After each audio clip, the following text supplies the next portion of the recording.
हम आज श्रील प्रभुपाद जी से विरचित भगवद गीता यथारूप में पहला अध्याय 24th और 25th श्लोका से चर्चा करने की कोशिश कर रहे हैं। ये श्लोका में संजय वाचा से शुरू हुआ। संजय धृतराष्ट्र का कार्यदर्शी है, उनका सेवक है, और संजय ने धृतराष्ट्र को युद्ध भूमि में जो भी हो रहा है वो बताने की कोशिश करे। धृतराष्ट्र अंधा है,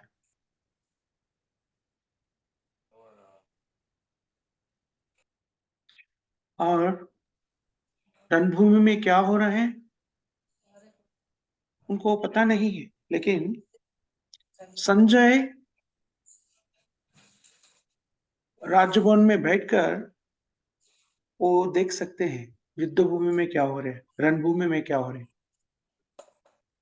आजकल हम टीवी देखते हैं ना, सचमुच में यहाँ पर कुछ नहीं हो रहा, कहीं से वो स्ट्रीम करते जा रहे हैं, वो प्रोजेक्ट कर रहे हैं, उससे जो फ्रीक्वेंसी मैच हो जाते हैं ना, वो दृश्य हम देखते, मतलब जो हवा है ना, वो हवा में जो दृश्य जो टीवी में दिखा रहे हैं वो हवा में है।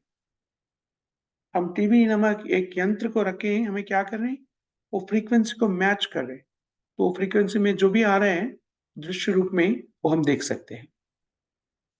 ये आधुनिक विज्ञान का एक चमत्कार जैसा दिखते हैं, लेकिन इसे भी सूक्ष्म रूप से वैदिक ज्ञान में वो दूर से रहकर ये देखने का शक्ति का प्रदान किया गया है। संजय को ये शक्ति व्यासदेव ने दिया था।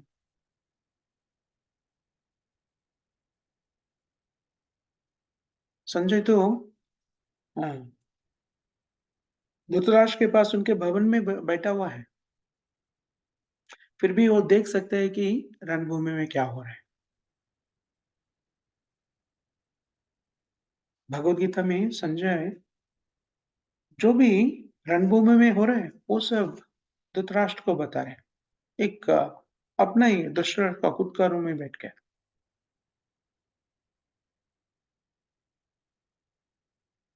तो जैसे हम टीवी देखते हैं वैसा संजय ने रणभूमि में जो भी हो रहे हैं उनका मनोपलक बोलते हैं ना, मन के अंदर ही देख सकते हैं।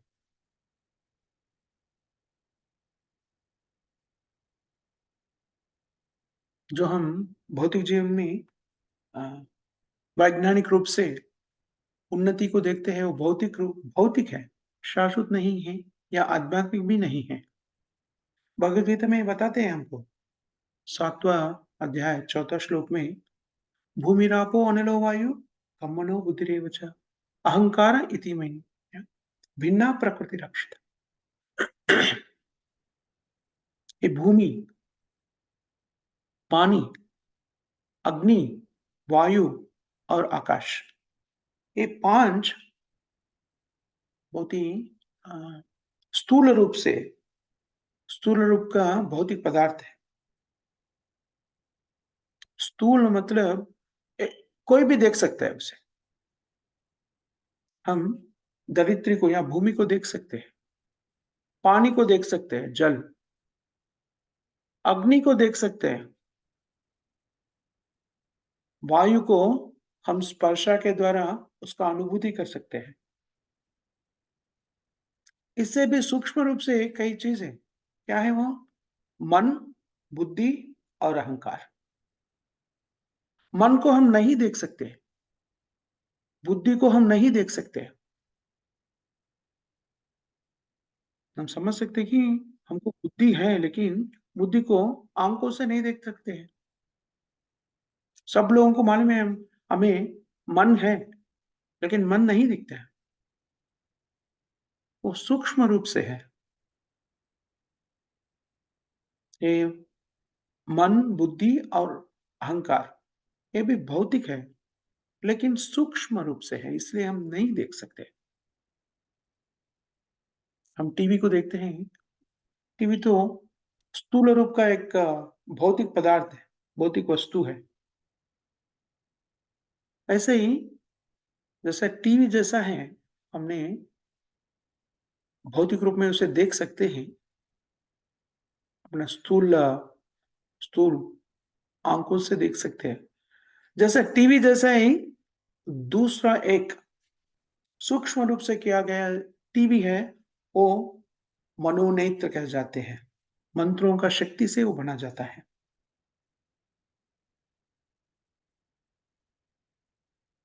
हम आगे-आगे वो भी कर सकते हैं शायद, क्योंकि वो भौतिक है। जो टीवी हम देख रहे हैं भौतिक रूप में, वो भी भौतिक है, और मनोनेत्र से जो देखते हैं वो भी भौतिक है। लेकिन सूक्ष्म रूप का भौतिक है वो। वो सूक्ष्म रूप से बनाए हुए सो वो नेत्र में उसे हम सूक्ष्म, वो जो सटल मैटर बोल जाते हैं, कर जाते हैं, वो भी हम देख सकते हैं। नहीं तो संजय रणभूमि में जो हो रहा है, वो राजभवन में बैठकर कैसा देख रहे हैं, ये हमें समझना चाहिए। आजकल तो वैज्ञानिक शास्त्र और बाकी लोग भी, साधारण मानव भी ऐसा सोचते हैं कि हाँ, साइंस इतना एडवांस हो गया, बहुत ही उन्नति, पुरोगति किया। फिर भी जो सूक्ष्म रूप से मन का भावना को समझने के लिए कोई भी मशीन नहीं है। और इस सूक्ष्म रूप से जो बनाया हुआ गया है, उसे भी सूक्ष्म, जो सूक्ष्म रूप का हम बोल रहे थे कि मन, बुद्धि और अहंकार, उसे भी सूक्ष्म रूप में रहने वाला क्या है? आत्मा। इंद्रियाणि परयो आहुर इंद्रियेभ्यो परम मनः, मनसा तु परबुद्धि। तीसरा अध्याय में 42 श्लोक। हम पहले व्यक्ति को देख सकते हैं। अब अभी हम व्यक्ति को देखते हैं तो क्या देखते हैं? उनका इंद्रियों को देखते हैं, हाथ, पाँव, सिर। लेकिन ये इंद्रियों का अधिपति जो है, इंद्रियों को, इंद्रिय किसके अधीन में रहते हैं? भौतिक इंद्रिय, कोई बता सकते हैं? हमारा जो इंद्रिय है, भौतिक इंद्रिय, 5 भौतिक इंद्रिय किसके अधीन में रहता है? किसके आदेश से अपना कार्यक्रम करते हैं? कृष्ण के वजह। हाँ, वो तो है, लेकिन अपना अपना ही में रहते हैं ना। हम बोलते हैं ना, स्थूल इंद्रिय और सूक्ष्म इंद्रिय आत्मा है। इसमें स्थूल इंद्रिय किसका आदेश से काम करते हैं? मन का आदेश से काम करते हैं। मन। पांचों इंद्रिय मन का आदेश में रहते हैं, है ना? हाँ। मन को, मन किसके आदेश में व्यवस्थित रहते हैं? बुद्धि के आदेश में। बुद्धि, करेक्ट। और मन, देखिए, मन का ये जो इंद्रिय है, भौतिक इंद्रिय, मन के अधीन में है। मन बुद्धि के अधीन में है, और बुद्धि आत्मा के अधीन में है। हाँ। ये भगवत गीता में हमें बताते हैं कि वो कैसा व्यवस्थित है। आत्मा, आत्मा तो है हमारे। जो बुद्धि बोलते हैं, बुद्धि किसका है? आत्मा का है। कभी भी हम बुद्धि, बुद्धि की बात करते थे, किसका बुद्धि की बात कर रहे हैं हम? आत्मा की बुद्धि के बारे में बात करें। ये बुद्धि किधर से आता है? परमात्मा से आता है, ऋषिकेशा। इसलिए श्लोक में ऋषिकेश का नाम भी प्रस्तुत किया गया। तो बुद्धि तो परमात्मा से आता है। अगर हमको बुद्धि नहीं है तो हम कुछ नहीं कर सकते। बच्चों को भी उनके स्थिति के अनुसार बुद्धि रहते हैं। छोटे बच्चे का बुद्धि बहुत नियमित होते हैं, इसलिए छोटे बच्चों को अपना माता-पिता मार्गदर्शन देते हैं। पुत्र ऐसा करो, ऐसा करो। जैसा माता-पिता बताते हैं वैसे ही करते हैं शिशु ने। वैसे ही हमको ये मन, बुद्धि ये सब है, लेकिन ये सब किसके मार्गदर्शन में नियंत्रित है, किसके नियंत्रण में है? भगवान कृष्ण के नियंत्रण में है। इसलिए इसे हम ऋषिकेशा कहते हैं। हम कई बार ऋषिकेश के बारे में कई बार चर्चा किए थे। हम वो स्थाई पर अपना चैतन्य स्थाई उतना ऊंचा होने के बाद हम ऋषिकेश से बात कर सकते हैं। यानी कि हम आध्यात्मिक स्थिति में है तो ऋषिकेश भगवान कृष्ण से बात कर सकते हैं। ये दुस्साध्य नहीं है, ये हो सकता है। जैसे हम शुद्धिकरण हमारा मन शुद्धि होते जाते हैं, हम भगवान कृष्ण से ऋषिकेश से बात कर सकते हैं। ऋषिकेश किधर है? हमारे अंदर ही है परमात्मा के रूप में। और कहीं नहीं है, कहीं जगह ढूँढने की ज़रूरत नहीं है। वैसे तो भगवान कृष्ण गोलोक में हैं, गोलोक वृंदावन में। वृंदावन छोड़ के तो भगवान कृष्ण 1 सेकंड भी बाहर नहीं आते, वो अ, आध्यात्मिक आकाश है, भगवान का स्थावर है वो। लेकिन वो भगवान कृष्ण है, वो वहीं पर रहकर भी सब जगह रह सकते हैं। गोलोक वृंदावन में स्थिर होके रहते हैं कृष्ण और वही समय पर बाकी पूरा जगत में भी रह सकते हैं।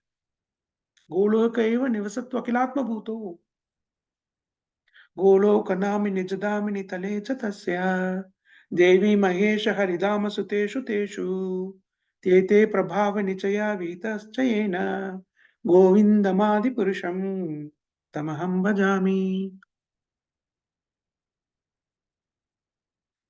श्रील प्रभुपाद जी बताते हैं कि मायापुर का मंदिर जो है वो इस स्थिति में रहता है। गोलोकनामिनि निजदामिनि तले च तस्या। हम खगोल के बारे में कई बार बात करते हैं, कई लोगों के बारे में बात करते हैं। वो सब लोगों से ऊर्ध्व लोक जो है, वो आध्यात्मिक लोक में भी ऊर्ध्व लोक है, उसे गोलोक नाम ही नहीं है। वो ऊर्ध्व लोक का नाम है गोलोका, गोलोक वृंदावन। भागवत के कवर में हम देख सकते हैं कि गोलोक वृंदावन का पिक्चर रहते हैं। हम कई बार इसके बारे में भी चर्चा किए हैं। आध्यात्मिक लोकों में बहुत ऊंचे स्तर पर जो है, टॉप मोस्ट लोक है गोलोका, गोलोका, गोलोक नाम ही निजदामिनी। भगवान कृष्ण का स्थावर है कृष्ण दामा। लोग भगवान के बारे में ढूंढते रहते हैं, भगवान किधर है, भगवान किधर रहते हैं, हमको शास्त्रों में दिया गया है। भगवान रहने का एक स्थावर है जहां पर कृष्ण आपका निवास करते हैं।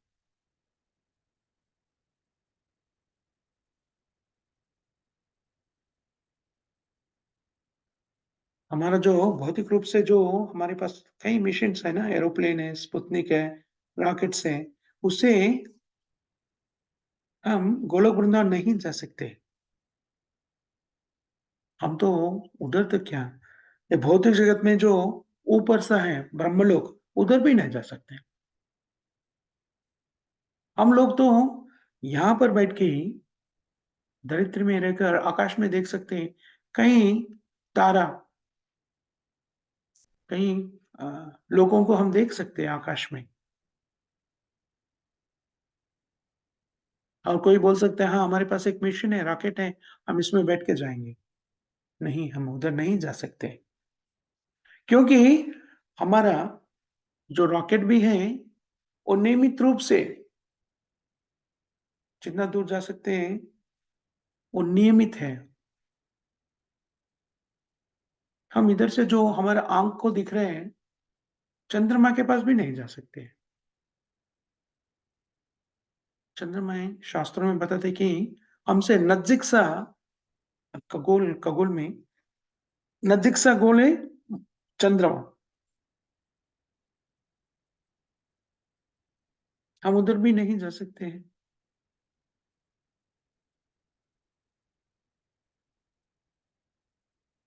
फिर भी हम अपने आप में सोचते कि हमारे पास एरोप्लेन से, स्पुतनिक से, रॉकेट से हम सोचते कि हम भगवान बन गए। भगवान क्या है, लोगों को नहीं पता। मूर्खता है। अज्ञान में वो लोग सोचते हैं हम भगवान बन गए। भगवान कैसा रहते किसी को पता भी नहीं। इसलिए कोई आके बोलते हैं मैं ही भगवान हूँ। बाकी मूर्ख लोग बोलते हैं हाँ, आप भगवान हैं, मानते हैं। ये भौतिक जीवन में एक स्थिर रूप से दोष का ये भावना चलते आ रहे हैं। पांतास्तु कोटि शतवत्सर संप्रगम्यो वायुरथापि मनसो मुनिपुंगवानाम् व्यस्तेत्यत् परपदस्मि अविंचिते तत्वते। शास्त्रों में इसके बारे में शुद्ध तरीका से बताया गया है। हम भौतिक जीवन में भी आधुनिक विज्ञान में भी पढ़ते हैं, कई लोक हैं, खगोल हैं, उसमें बहुत सारा अ, प्लैनेट्स है। हाईएस्ट प्लैनेट कौन-सा है? उधर हम कैसा जा सकते हैं? स्पुतनिक से द्वारा उधर जाने की हम कोशिश करते हैं। अगर उससे भी जाते हैं, तो हाईएस्ट प्लैनेट में भौतिक जीवन का हाईएस्ट प्लैनेट जो है, ब्रह्मलोक कहलाते हैं, उधर जाने के लिए भी स्पुतनिक का स्पीड को हम अंदाज़ से करें तो 40,000 साल लगेगा। 40,000 साल। 40,000 साल कौन जीने वाला है?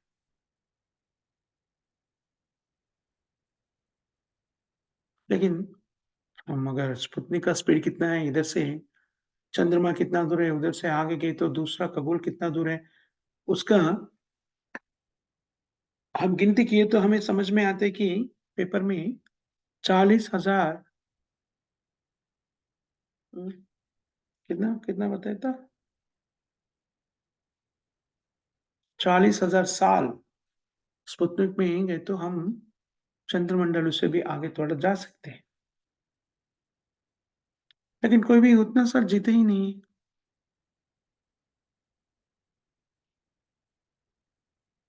भौतिक जगत के उन्नत लोक में जाने के लिए 40,000 साल होते हैं और भौतिक जगत के बाद दूसरा यूनिवर्स है, महातत्व। वहाँ से ये पूरा जो हम भौतिक जीवन में, भौतिक प्रकृति में देखते हैं, वो वस्तु पूरा महातत्व से उत्पन्न होते हैं।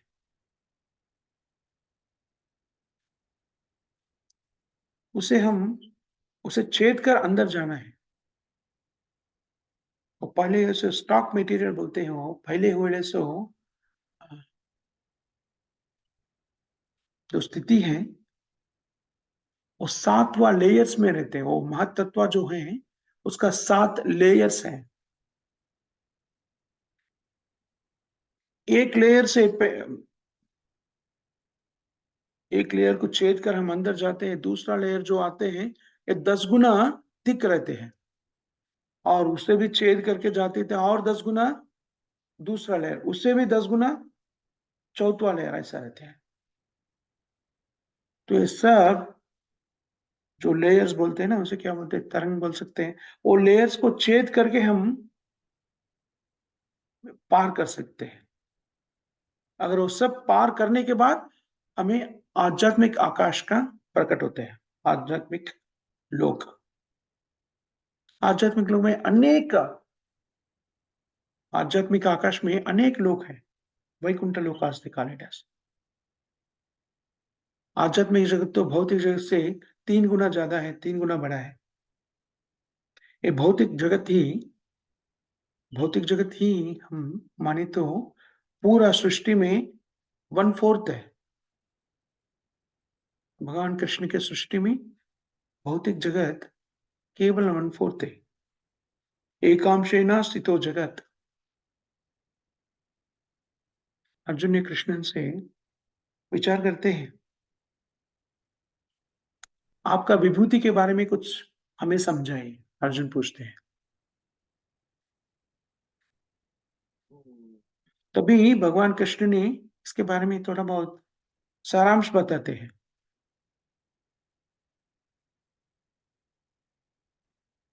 अथवा बहुनैतेन किं ज्ञातेन तवार्जुन विष्टभ्यम् इदं कृष्णम् एकांशेन स्थितो जगत्। 10वां अध्याय 42 श्लोक में एकांशेन, हे अर्जुन, जो भौतिक जगत जो है वो पूरा पूरा मेरा सृष्टि में एकांश है। चैतन्य महाप्रभु इसके बारे में हमें बताते हैं। एक बार चैतन्य महाप्रभु के उनका शिष्यों में, उनके भक्तों में ये पूछते हैं, हे प्रभु, आप व्यक्तिगत रूप में इधर प्रकटित हुआ है, आप स्वयं भगवान हैं। ये भौतिक जगत में ये जीव ने, सब जीव इतना क्लेश उठा रहे, तकलीफ उठा रहे हैं। ये सब लोगों को आप कृपा करके आध्यात्मिक जगत में ले जाइए।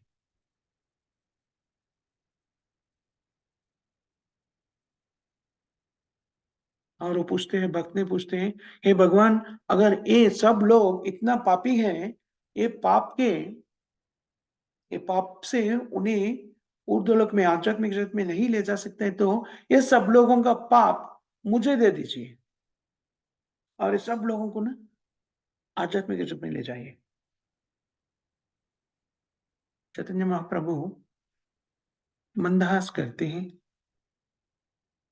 और वो बताते हैं भक्त से, अगर ये पूरा जीवों को मैंने आध्यात्मिक जगत में लेके गया,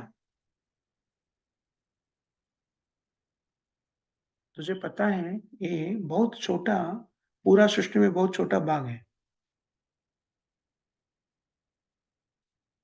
ये जो भौतिक जगत में अभी तुम इधर भूलोक में जो भी देख रहे हैं, सब जीवों को मैं लेके जाऊंगा आध्यात्मिक जगत को, आध्यात्मिक जगत को।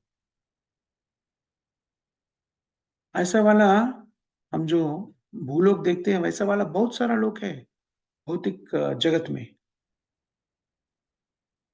ही चैतन्य महाप्रभु ने बताते कि what is it called, mustard seeds. Mustard seeds को क्या बोलते हैं हिंदी में? राई का दाना, राई। राई का दाना। अगर राई का बस्ता है, बड़ा बैग है, उसमें कितना राई रहते हैं हम गिनती नहीं कर सकते हैं। बहुत बड़ा बैग में पूरा राई का दाना डाल दिया हम लोग, कितना कितना है उसमें, कितना राई है हम गिनती भी नहीं कर सकते। वैसा ही ये भौतिक जगत में इतना लोग है, इतना लोग है। ब्रह्म संहिता में बताते हैं, यश यश्य प्रभा प्रभवतो जगदांध कोटि। जगदांध कोटि, जगदांधा, जगदांधा मीन्स ये सब जगत। ब्रह्मांडा जगदांधा कोटि। कोटि का मतलब, एक मतलब है अनगिनत। जगदांध कोटि, यश्य प्रभा प्रभवतो जगदांध कोटि, कोटि शशेष वसुधादि विभूति भिन्न। और एक एक खगोल में, एक एक क्या बोलते हैं, एक एक यूनिवर्स में, ब्रह्मांड प्रभु। एक एक ब्रह्मांड में अनंत लोक है। और हर लोक में एक एक लोक दूसरा लोक से भिन्न रूप से रहते हैं। ये भगवान का सृष्टि है। और हम इधर धरती में साधारण जीव बोलते हैं, मैं भगवान हूं, नहीं तो और किसी को भगवान बना देते हैं हम लोग। भगवान के बारे में हमको शास्त्रों में बताया गया है, यश्चैक निश्वसित कला मतावलंब्यम जीवन तिलोम विलजा जगदांत नाथा। जगदांधा।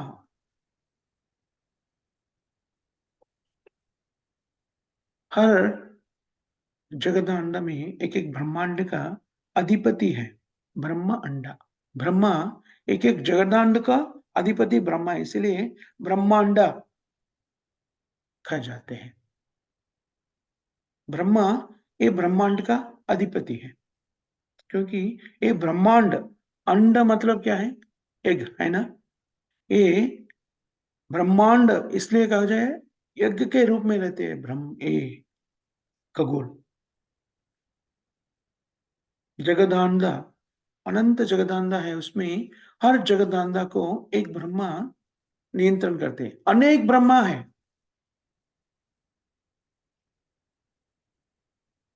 हर यूनिवर्स जो है, एक एक यूनिवर्स को ब्रह्मांड कह जाते हैं, और ब्रह्मांड को, एक एक ब्रह्मांड को एक एक ब्रह्मा नियंत्रण करते हैं। ब्रह्म संहिता इसके बारे में हमें बताते हैं। जगदांध नाथा, जगदांध नाथा ये बहुवचन है, प्लूरल नंबर। इसका मतलब है अनेक जगदांधा है, एक तो नहीं, तीन चार नहीं, हजारों हजारों अनगिनत जगदांड है। एक ब्रह्मा नहीं, कई लाखों लाखों करोड़ों करोड़ ब्रह्मा है, एक एक जगदांड के एक एक ब्रह्मा है।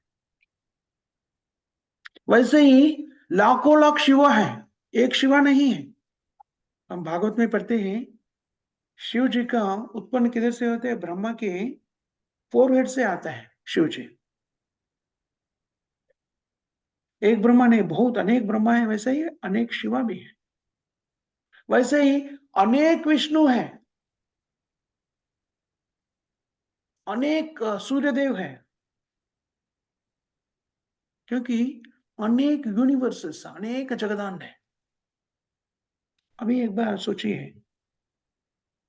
भौतिक जगत जो है इतना विशाल है, और ये पूरा भौतिक जगत भगवान कृष्ण के सृष्टि में एकांश हो, एकांशेन स्थितो जगत,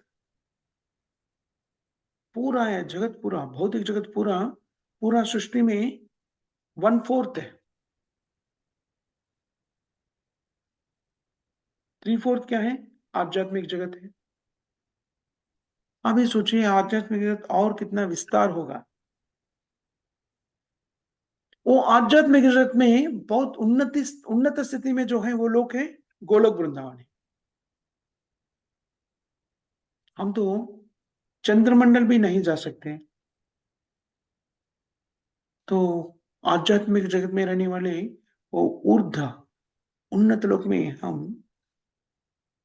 मैन मेड मटेरियल से कैसा जा सकते हैं? मिशन से कैसा जा सकते हैं?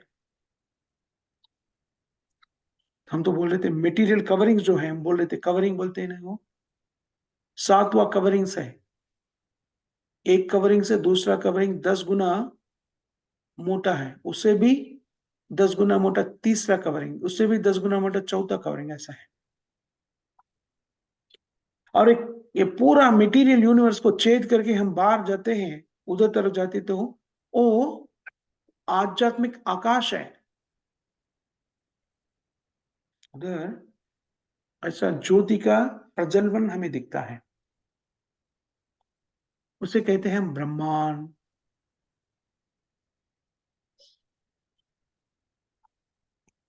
इसलिए कहा गया है जो यूनिवर्सेस है ये सब पंतास्तु कोटि शतवत्सर संभ्रमा, कोटिश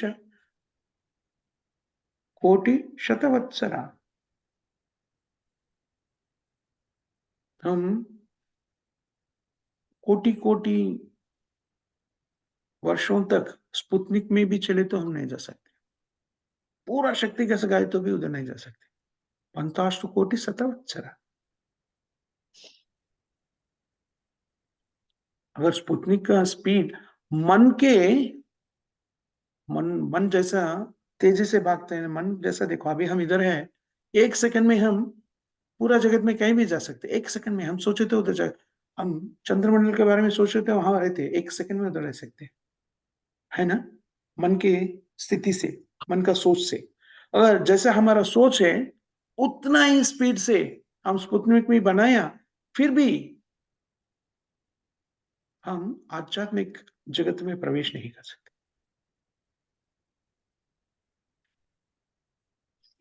जी, मन का जो स्थिति है, कितना स्पीड से वो जाते हैं, उसका तेज कैसा है, उसका वेग कितना है, वो हमें नहीं मालूम। देखिए, हम 1 सेकंड में हम जो सोचते हैं, इमीडिएटली उधर चले जाते हैं। आप जहाँ पर इंडिया में हैं, आप तो 1 सेकंड सोचो तो यूएस में आ सकते हैं। यूएस में 1 सेकंड में हम इंडिया चले जा सकते हैं, सोचते। ये मन का शक्ति है, मन का स्पीड है। ऐसा सोचते ही उधर रह जाते हैं, इमीडिएट। पंतास्तु कोटि शतवत्सर संप्रगम्य वायुरतापि मनसा पुनिमुंगवा। वायु के वेग से या मन के वेग से वायुरतापि मनसो मुनिपिंगवान। पुंगवा मतलब नैपुण्य। नरपुंगवा, नरों में नैपुण्य। Big big scientist, expert scientist. मन के वेग से जो चलने वाला यंत्र को हम बनाते हैं,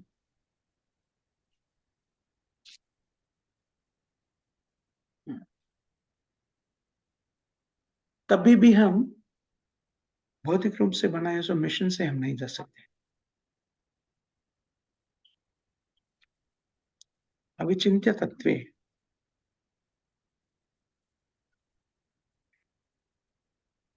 अगर हम कोटि कोटि वर्षों तक मन के स्पीड से जाने वाले यंत्र में बैठ के गए तो भी ना, हम गोलोक वृंदावन से बहुत दूर रहेंगे।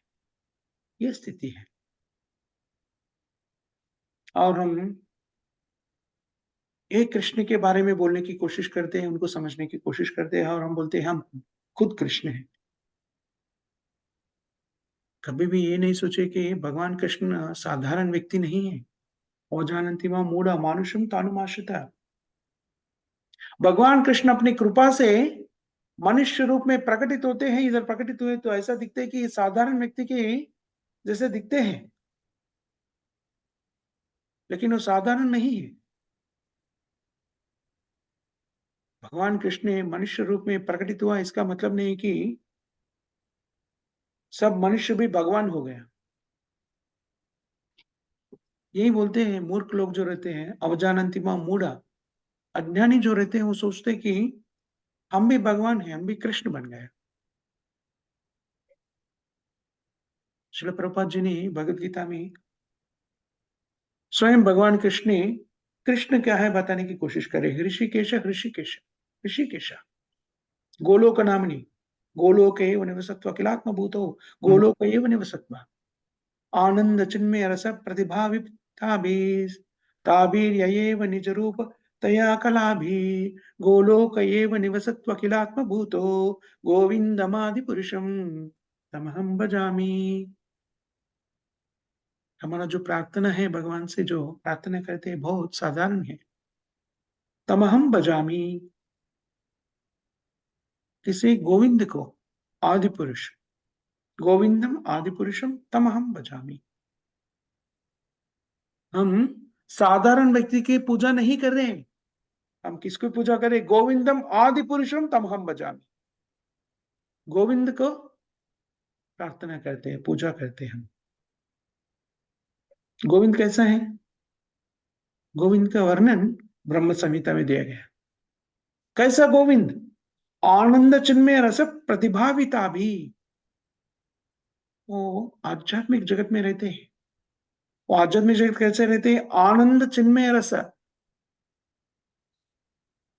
आनंद चिन्मय, आध्यात्मिक आनंद में परिपूर्ण रहते हैं। आध्यात्मिक आनंद के मतलब है दैट विल बी कंटिन्यूअस, उसमें ब्रेक्स नहीं होते हैं। और वो आनंद प्राप्ति करने में किसी को भी कोई भी थक नहीं जाते हैं। इधर भौतिक जगत में जो आनंद के रूप में हम लेते हैं, बहुत सारा चीज हमको आनंद के रूप में लेते हैं, भ्रांति के रूप में हम समझते हैं वो आनंद दे रहे हैं, लेकिन थोड़ा ही देर तक, बहुत देर तक आनंद भी नहीं भोग सकते हम। देखिए, आनंद का प्राप्ति करना भौतिक जगत में भी वो भ्रमित है, वो भ्रम का भी वो अनंत काल से ऐसा नहीं रहते हैं, शॉर्ट लिव्ड होता है। किसी को गुलाब जामुन अच्छा लगता है, मैंने एक दिया खा लिया, दूसरा दिया नाइस, तीसरा दिया बहुत अच्छा, पहला दिया बहुत अच्छा, दूसरा है बहुत अच्छा, तीसरा, चौथा, हाँ ठीक है, पांचवा, 6, 7, 8, 9, 10, उसके बारे में नहीं नहीं अभी मुझे नहीं चाहिए।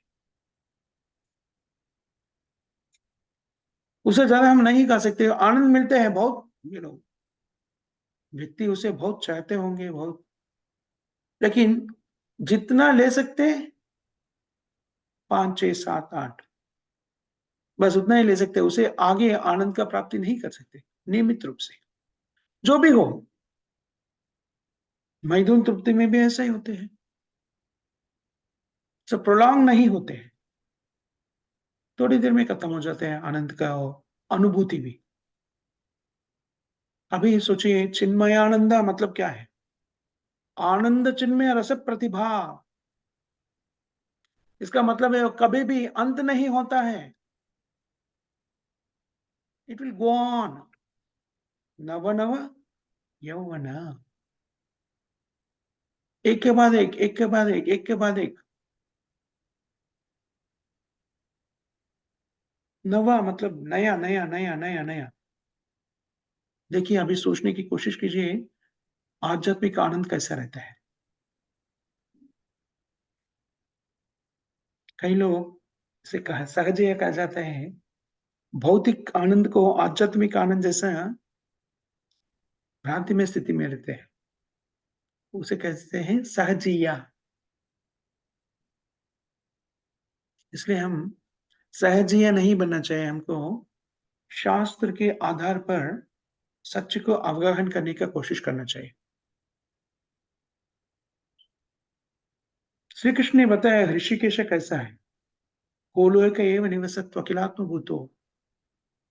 गोलोक में श्री कृष्ण भगवान ने अपना पार्षदों के साथ आनंद का अनुभूति कर रहे हैं, गोप बालक, गोपियां, गोलोक नाम निज दामिनी, शाश्वत रूप से गोलोक में रहते हैं कृष्ण, और उधर आनंद का अनुभूति कर रहे हैं, आनंदमयोभ्यास्यात्।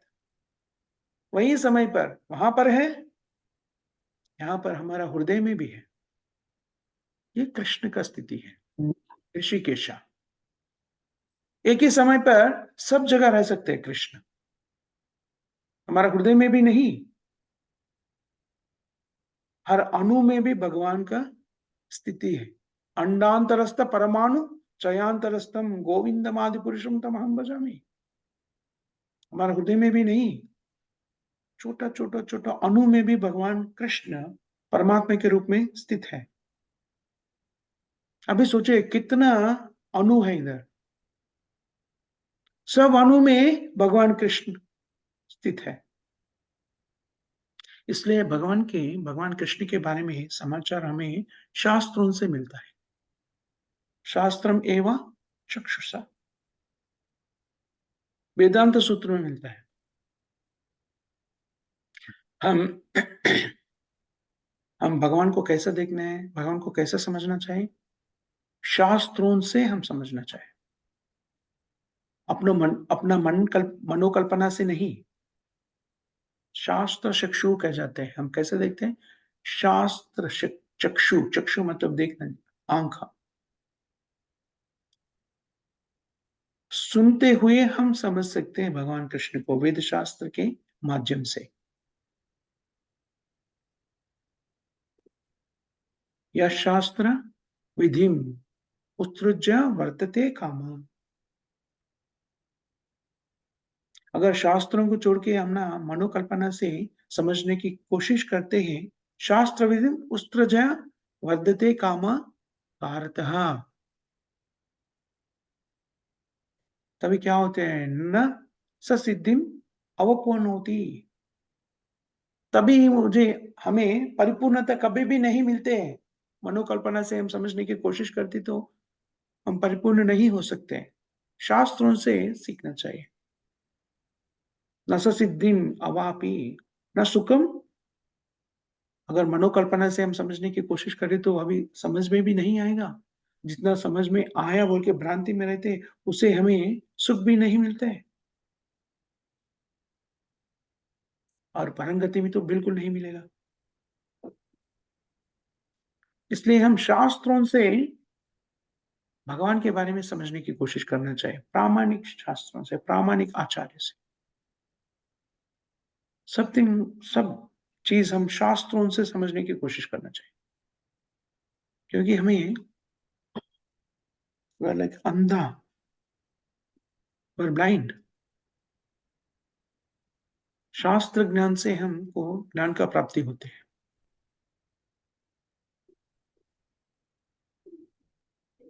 हमें शास्त्र ज्ञान कैसे मिलते हैं? आध्यात्मिक आचार्य से मिलते हैं शास्त्र ज्ञान।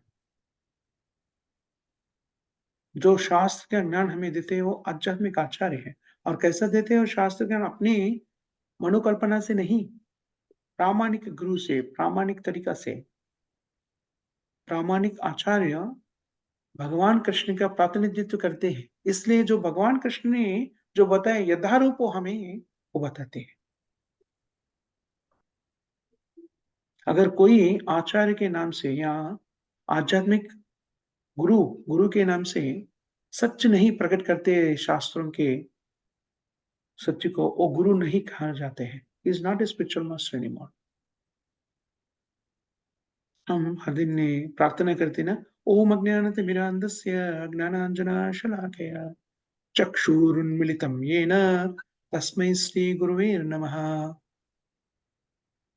हम ऐसा गुरु को प्रणाम करते हैं और ज्ञान का दीप से हमारा आंखों को खोलते हैं। नहीं तो हम अज्ञान से बंधे हुए रहते हैं। गुरु का मतलब यही है। गुरु शास्त्र ज्ञान देते हैं शिष्य को। कभी भी गुरु ये नहीं बोलता है शास्त्र का जरूरत नहीं है, मैं खुद भगवान हूं, मैं जो बोलता हूं वो सुनो। गुरु कभी भी ऐसा नहीं बोलते। ये मूर्खता है। अगर ऐसा कोई बोल रहे हैं गुरु बनकर तो उसे इमीडिएटली त्याग करना चाहिए। शास्त्रों के माध्यम से नहीं बात करते हैं वो मूर्ख है। ये सारांश है। गुरु को कैसा स्वीकार करना हमें शास्त्र बताते हैं। भगवद गीता ऋषिकेश। कई बार हम इसके बारे में चर्चा की थी। इधर दूसरे बार ऋषिकेश के बारे में बताया जा रहा है। ऋषिकेश मतलब कृष्ण। कृष्ण वृंदावन को कभी भी नहीं छोड़ते हैं, वहीं रहते हैं शाश्वत रूप से। क्यों? हम देखते हैं इधर भी कोई बहुत धनवान है, बहुत बड़ा पर्सन है, प्रेसिडेंट है। वो अपना खुद का भवन में रहते हैं और क्वीन भी वहीं पर पैलेस में रहते हैं।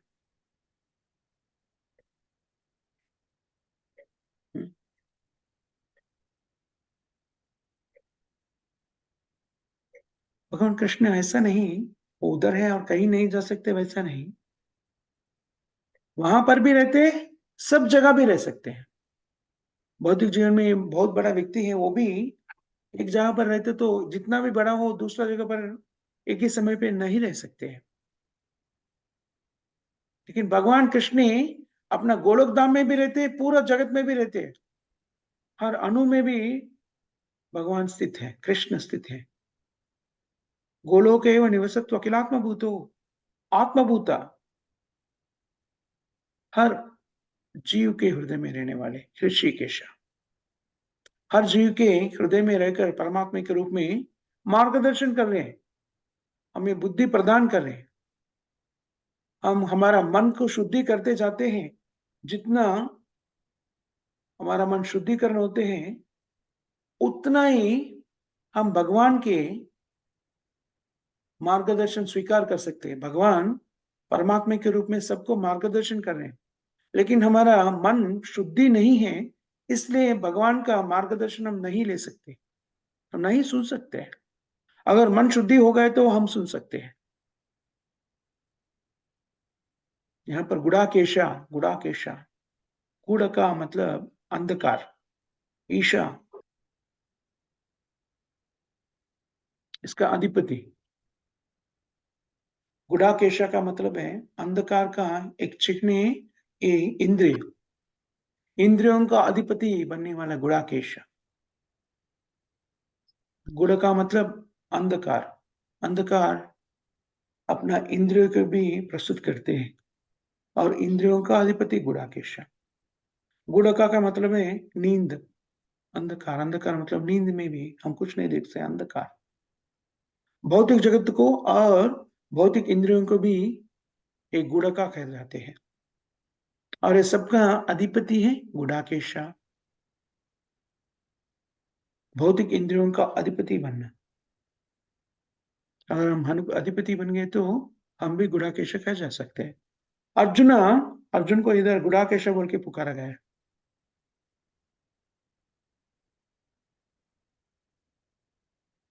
गुड़ाकेश बोल के क्यों पुकारा कृष्ण ने अर्जुन को? हे अर्जुन, तुम जैसे वो सोच रहे हैं, तुम देहात्म बुद्धि से जो सोच रहे हैं, तो तुम गुड़ाकेशा है, तुम ऐसा नहीं सोच सकते हैं। ऐसा कैसे सोच सकते हैं? अज्ञानी जैसा। वो हर सेकंड भगवान कृष्ण के साथ रहते हैं, तो अपना मार्ग से कैसा भटक सकते हैं? वो दुस्साध्य है। चैतन्य चरितामृत में भी ये बताते हैं, कृष्ण सूर्य समाना माया अंधकारा। गुड़ का मतलब अंधकार बोल रहे थे हम, माया है। कृष्ण सूर्य समा, जहां पर सूर्य है वहां पर अंधकार नहीं रहते। इसका मतलब जहां पर कृष्ण है वहां पर माया का कोई अधिकार नहीं। देखिए, हाँ, सूरज सूरज का कांति जो है वो और अंधकार एक साथ कैसे रह सकते हैं? है ना? जहां पर सूर्य है वहां पर अंधकार नहीं रहते। कृष्ण सूर्य समा माया अंधकार। यहां कृष्ण तथा नहीं माया अधिकार। जहां पर कृष्ण है वहां पर अंधकार नहीं रहते, माया नहीं रहते। दैवीयेषा गुणमयी मम माया दुरत्ययाम मामेत प्रपद्यन्ते मायाम एता तरन्ति ते। 7वां अध्याय में बताते हैं कृष्ण स्वयं। माया से मुक्त होने का एकमात्र मार्ग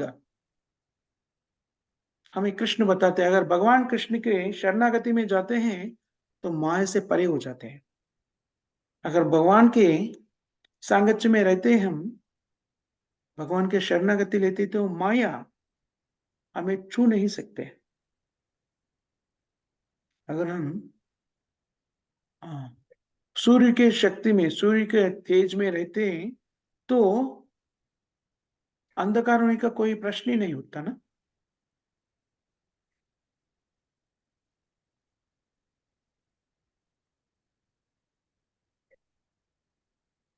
आजकल तो हमारे पास वैज्ञानिक रूप से इतना सारा यंत्र है, विमान है, हम एक एरोप्लेन में बैठ के जा सकते हैं। यहाँ पर सूर्य को देख के, अगर हम यूएस में है, यहाँ पर सूर्य को देख के निकल गया तो सूर्य को देखते देखते ही फिर हम दूसरे तरफ गया, फिर वहां पर सूर्योदय हो जाएगा।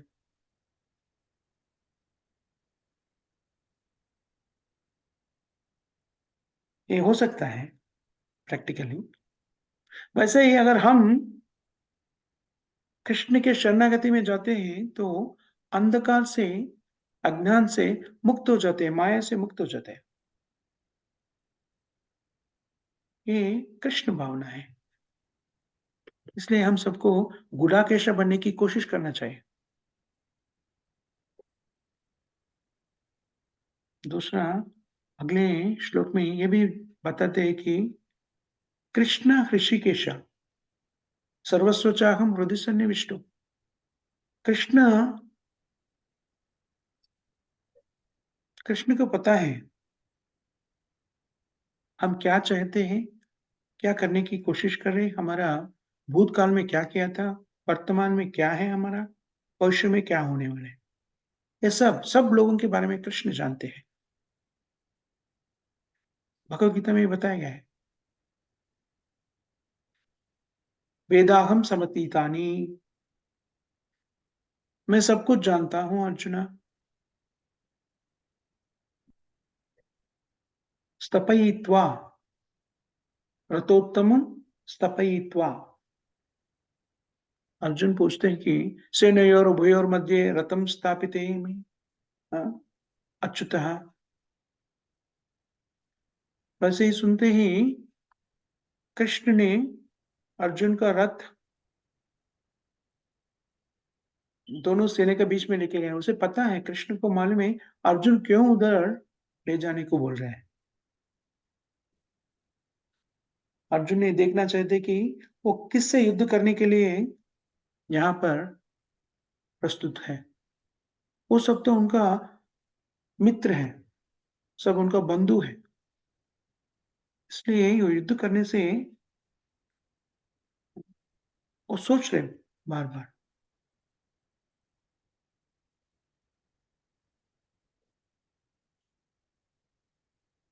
क्यों अर्जुन तो गुड़ाकेश बताया गया है, अज्ञान से परे है, फिर भी वो ऐसा क्यों सोच रहे युद्ध करने के लिए, अज्ञान के भाव को क्यों प्रकट कर रहे हैं। ये भौतिक जगत से परे है, भगवान के पार्षद है, भगवान के भक्त है, फिर भी ये सब लोगों को देखे वो बोले हमारा बंधु है, मेरा खुद का अ, मित्र है, और ये लोगों से युद्ध करने से उनका मन स्थिर नहीं है।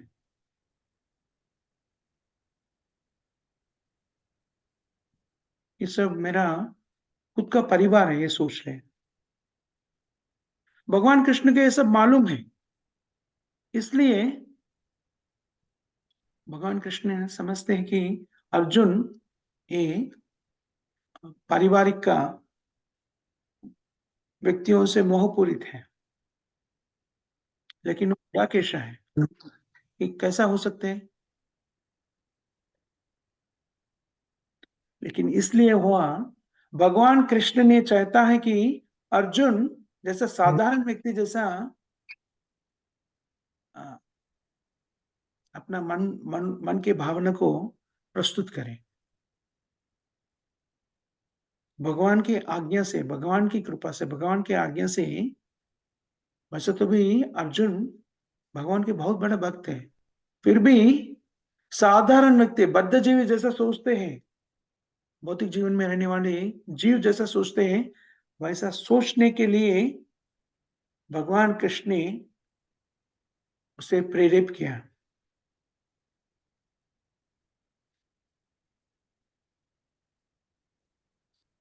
अर्जुन के माध्यम से भगवान श्री कृष्ण ने सब लोगों को अपना संदेश देना चाहते हैं।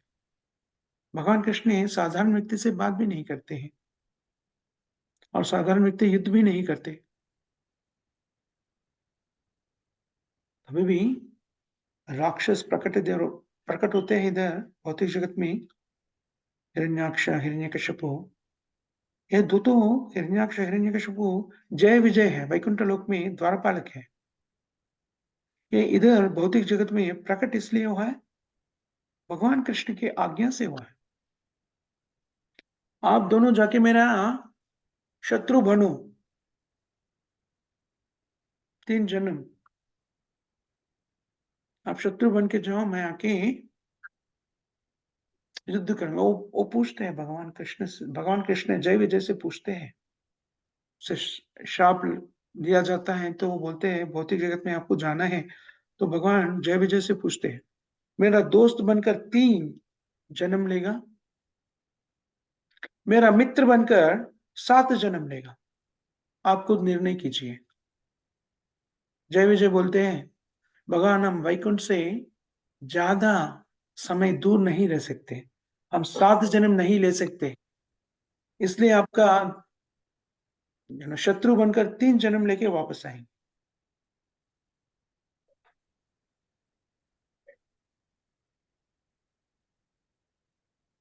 ये देखिए, कृष्ण, भगवान कृष्ण में सब तरीका का लक्षण है, प्रोपेंसिटीज बोलते हैं ना। हम आज कल नहीं, कल शाम में भी इसके बारे में चर्चा कर रहे थे। हम सब में भी थोड़ा बहुत युद्ध करने का इच्छा है, लेकिन वैकुंठ में युद्ध का कोई अ, स्थिति नहीं है, युद्ध नहीं कर सकते वहां पर। कृष्णा वांटेड टू, कृष्णा वो युद्ध का अनुभूति करना चाहते हैं, इसलिए अपना खुद का भक्तों को शत्रु बन के रहने के लिए भौतिक जगत में बेचते हैं, और वो खुद आते हैं और युद्ध का अनुभूति लेते हैं।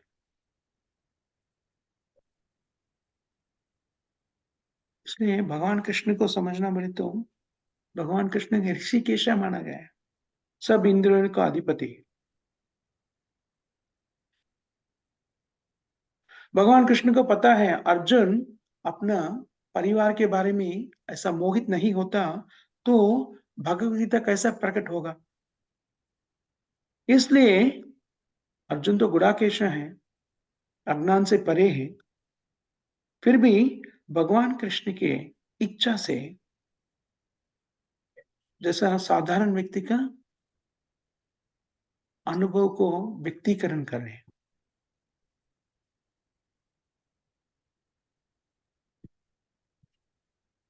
इसलिए भगवान कृष्ण आगे श्लोक में हमें बताते हैं, हे Partha Arjun you wanted to see, तुम देखना चाहते हैं किससे युद्ध करने वाले हैं। देखिए, यहाँ पर भीष्म है, द्रोण है, और वही राजा है, योद्धा है। कुरुवंश के सब योद्धा यहाँ पर प्रस्तुत है।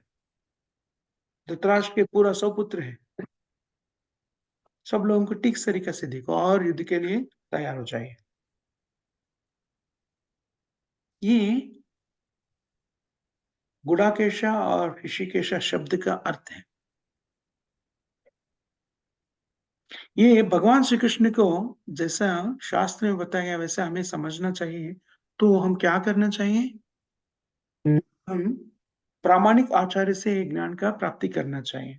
अगर प्रामाणिक आचार्य से भी कभी हम सुनते हैं तो हमारे हृदय में ये ज्ञान कभी प्रकट होते हैं, हम भक्ति में स्थिर होते हैं। वेदेश दुर्लभम अदुर्लभम आत्मभक्तो, भक्ति में स्थिर होना चाहिए। भगवान के भक्ति में कैसा स्थिर हो सकते हैं?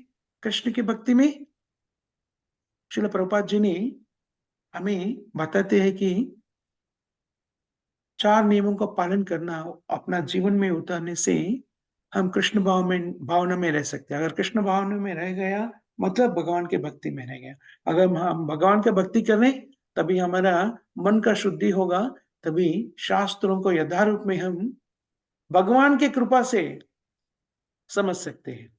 शास्त्रों पढ़ने से समझ में नहीं आते, भक्ति करने से भगवान की कृपा अपना हृदय में प्रकट हो जाकर ज्ञान का ज्ञानदीप का भगवान कृष्ण एक ज्ञानदीप जलाते हैं भक्ति में रहने से। भगवान से ज्ञान का प्रकट होते हैं अपने हृदय में। वो 4 नियम क्या है? हर दिन 16 माला भगवान कृष्ण का नाम का जप करना, हरे कृष्ण कृष्ण कृष्ण हरे हरे, हरे राम राम राम हरे हरे। और भगवान कृष्ण के अर्पण किए सो ही भोग को ही प्रसाद के रूप में स्वीकार करना, और कुछ नहीं खाना। जो प्रसाद नहीं वो नहीं खाना। भक्तों के संगत में रहना, भगवान की लीला को गुनगुन को हर दिन श्रवण करना, कीर्तन करना, अध्ययन करना। ये चारों नियम को पालन करते हुए हम भगवान की भक्ति में स्थिर रह सकते हैं। भगवान के भक्ति में स्थिर रहने का अर्थ है हम जन्म मृत्यु जरा व्याधि चक्र से मुक्त हो रहे हैं। यही मानव जीवन का एकमात्र लक्ष्य है। ये लक्ष्य को प्राप्त करना पड़े तो जो प्रामाणिक आचार्य विशुद्ध भक्त प्रभुपाद जी ने जो बताए हैं वो नियम का पालन करना है। ये दोनों श्लोक का तात्पर्य माना जा सकता है। हम इधर समाप्त करेंगे। किसी को कोई क्वेश्चन या कुछ कमेंट्स ऐसा कुछ है?